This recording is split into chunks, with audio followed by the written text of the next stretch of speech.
নমস্কার। বিশিষ্ট কবি অশোক মুখোপাধ্যায়ের লেখা কবিতা হয়েছি বড়োর মতো। কাঁদলেও মার, না কাঁদলেও মার, ছিল কেমন ধারা।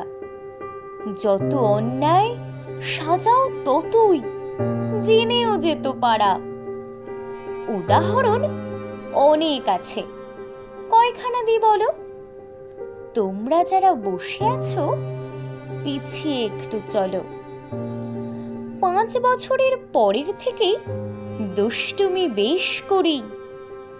হয়নি পড়া, স্কুলেতে চলল পিঠে ছড়ি।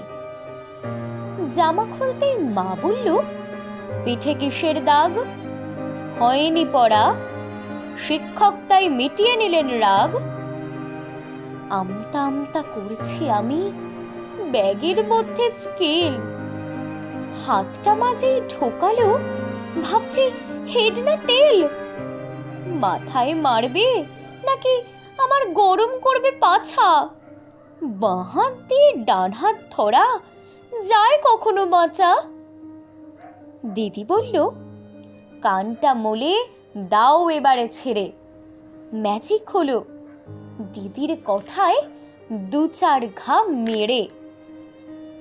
চোখে চোখে রাখতো না মা, কত যে কাজ মায়ের।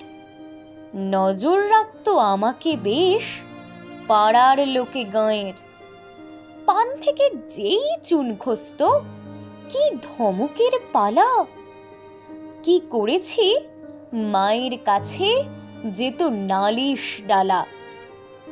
বাইরে যেমন ধমক ছিল, চড় চাপড়টা ঘরে। এই আমি কি সবার কাছে ছিলাম অনাদরে? তোমরা যারা ছোট এখন, পাও কি তোমরা এসব?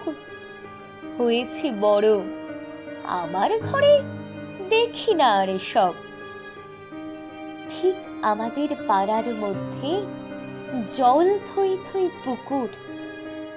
নাকের নিচে সবুজ রেখা, সজল ছিল দুপুর। মায়ের কাছে নালিশ গেলে মা সে যে ছুটে, ডুব সাঁতারে পাড়ে গিয়ে অমনি পড়ি উঠে।